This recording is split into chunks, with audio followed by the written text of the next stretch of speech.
Every year the Tour de France finishes on the Champs-Élysées, and thank God for that, frankly. These days it's about the one thing you can be sure of when the race sets off, that 22 days later, in some shape, size and state of health, it'll arrive in Paris. Everything else is subject to change without notice. The 2008 edition of the race had incident, accident, scandal, uncertainty about the outcome until the penultimate stage, but finally all the madness boiled down into one winner.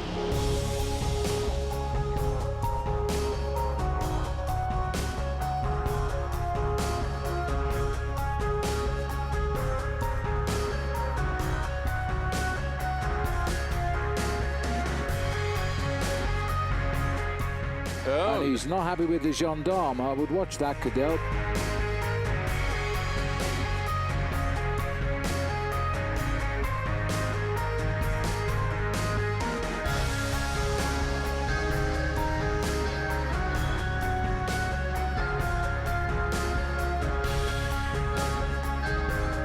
It's actually a stupid question. And then you plan your tactics. Don't touche pas.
I totally pictured this perfectly in front of my, mind. Like, we were riding along the Seine, it's like beautiful sunshine, all 8 of us in the front, colors in yellow behind, everybody got a brand new jersey on, everybody brand new helmet, brand new bike.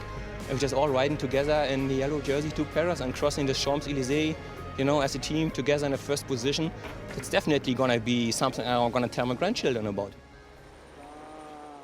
Stage 21 as visualised in advance by Jens Voigt, just for the pleasure of getting Jens Voigt in the show, really. And he was pretty accurate too. CSC out front in their final Sunday best for the cameras before the race got serious on the Champs-Élysées. The Tour may have been decided, but there was still the glory of the final stage win to race for.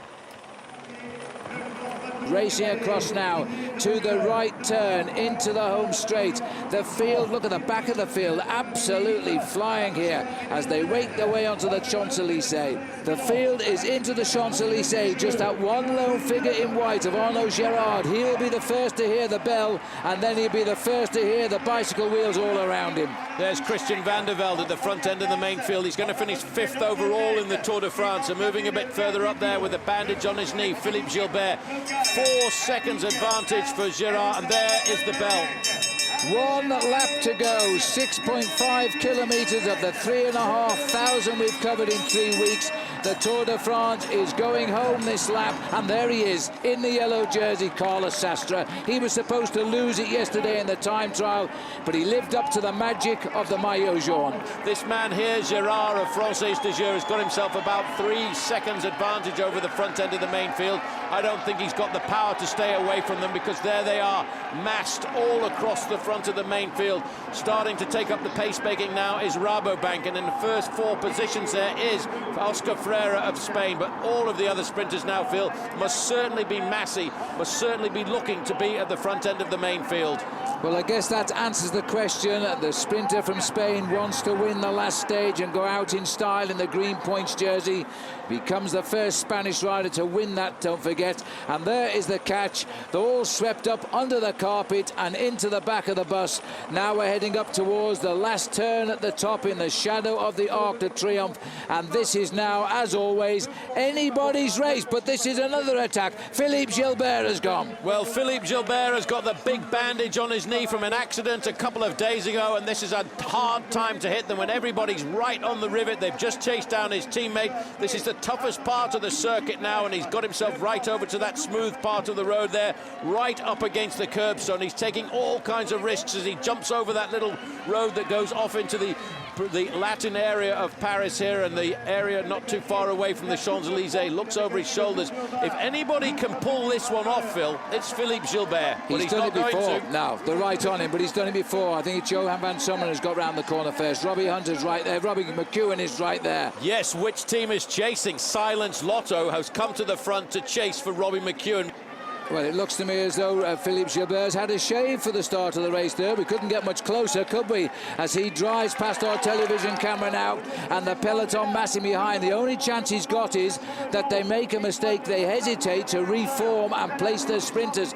Oscar Frere's the rider in all the green strip on the far right. He packs a terrific sprint finish on certain days. They're not going to make that mistake, Phil. Look at that. All of a sudden, there they are, right on the wheel of Philippe Gilbert. We're looking now at 4 kilometres to go, and at this speed, 4 kilometres to go, it's around about 4 minutes. Gilbert now back in the fold. Well, the boys in lime green are still trying to stay in this. There's 5 of them down there, but they're not quite organised enough yet, because now they've got to contain all of these attacks, which will keep on coming. There's always somebody who will try to break away, and it's Cofidis has gone again. Sylvain Chavanel. It is the most aggressive rider of the Tour de France who launches the attack at 3.2 kilometres to go, and they've got to chase him down straight away. Isn't this funny? Team Quick-Step are the team chasing him down, and where is Chavanel going to ride next year? Team Quick-Step. But this is, Phil, not about friendship. This is about trying to win a stage of the Tour de France. Quick-Step have not won anything out of the Tour de France this year, and they will give everything to try and get Chavanel. He hasn't got much of an advantage, but if they break now, he will go away to get the victory. But look at all the sprinters queuing up behind. Everybody wants the glory on this final day. Carlos Sastre just won the Tour de France. We are inside 3 kilometres to go. If he falls now or gets a flat tyre, he will be given the same time as all of those cyclists. He can't be beaten now as he races the last 2.5 kilometres for home. All that remains to find out is, will this man win the stage? Can he hold off the peloton? They're working hard. He's scrambling. This is at the back end of the main field. This is a problem here for Jens Voigt. He's snapped his seat. His seat has disappeared, but it doesn't matter for Jens Voigt right now. At least he'll also get the same time. Same rule applies across the board.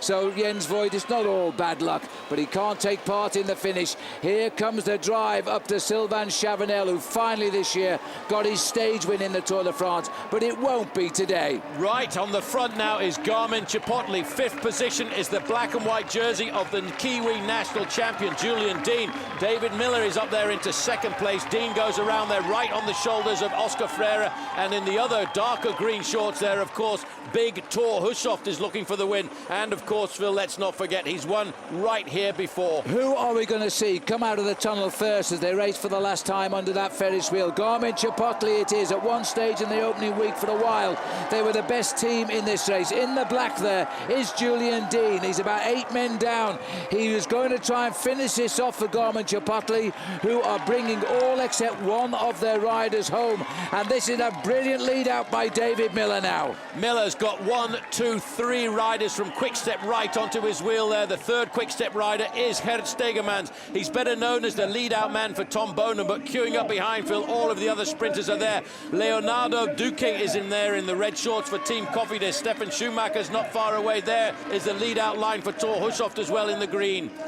Well, they're into the last 800 metres. This is for big Gert Steegmans, the lead out, the man who won in Ghent last year when he beat Tom Bonen and his teammate as they race across the Champs-Elysees into the Champs-Elysees for the final time. It's the right flick, but as we've told you all along, if you go too soon, you will not win at the Tour de France stage because it's a long way up to the line. It's an awful long way. Still, Steegmans is in 2nd position. He's got Julian Dean moving up alongside him. Now's the moment to wait. If you've got it, you've got to kick now, and he's done it. Well, look at this. Is this going to be the perfect end for Quick-Step. It's the best chance for Stegmans, but look at Gerhard Czolek. Look at Gerhard Czolek is coming, and on the outside is Oscar Freire, the green point. Czolek is closing so fast. Oh, and he's lost it on the line, but a great victory for Gert Stegmans. He has just redeemed the credibility of Quick-Step, and let's watch for the man in the middle. Is he going to give us away? Because Carlos Sastre has won the Tour de France. He searches for Stuart O'Grady because he owes an awful lot to that Australian. A brilliant ride over those last few laps there, and you can see him puffing and blowing a bit. Celebration from all of Team CSC, and also I have to say, Phil, a little bit of celebration in Belgium too, because they wanted Gert Stegmans to get the victory here this afternoon, and Spain wanted this man to win as well. As Carlos Sastre has got the victory. Let's have a look at that sprint victory one more time. We've said that this was a hard man sprint finish. He was led out admirably there. Julian Dean right in his wheel. The big acceleration did come from Gerhard Czolek, but I tell you what, the man who normally leads out Tom Boonen there has got the incredible gap. Oh, yeah. He's got time to look back over his shoulder there to say, right guys, you want to get the victory here this afternoon? Sorry, you'll have to try again next year. Oscar Freire up there in third. Robbie McEwen, I think, was up there for fourth.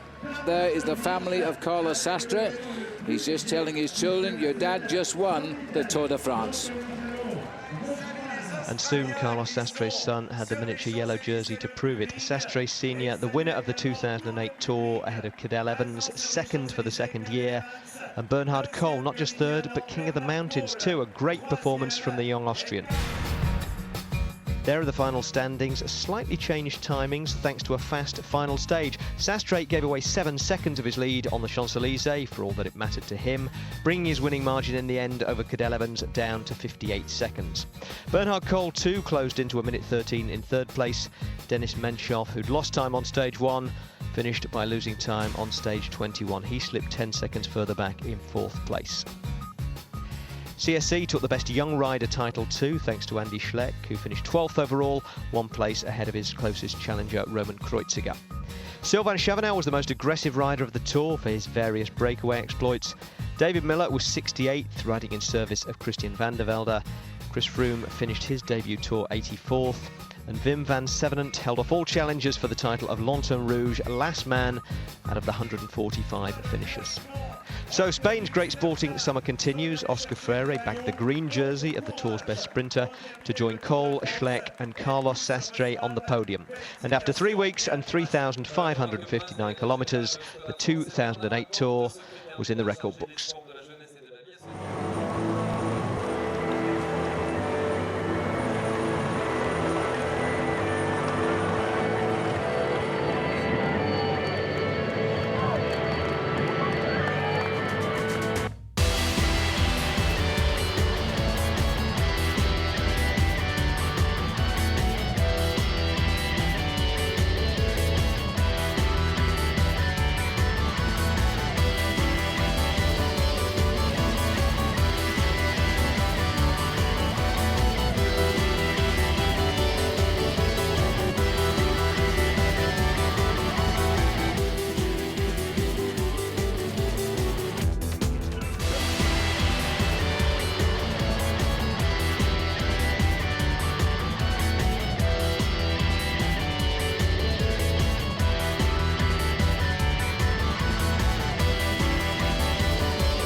Vive le Tour, absolutely.